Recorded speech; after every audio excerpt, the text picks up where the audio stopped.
agyaman kami. Una indaklan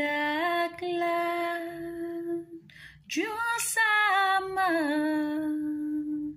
amanubot mi ti ayat mo pagtalkan mi kabayatan panagnami kibenen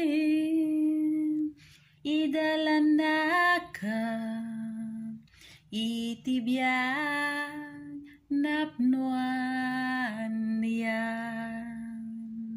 Bendisyon iparukpok mo kada kami punasem dagitirigrigat mi pagsantakem kinabak ng parabur mo daytoy abiyag napnuan ayang kebenen idalanakan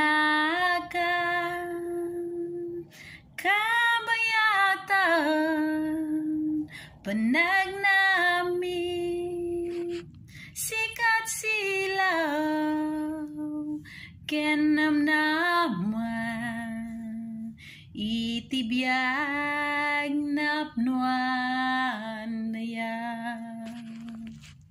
Bendisyon iparukpok mo kada kami punasem dagitirigrigat mi pagsantakem kinabak ng parabur mo daytoy abiyag napnuan ayang daytoy nga biyag napnuan ayang.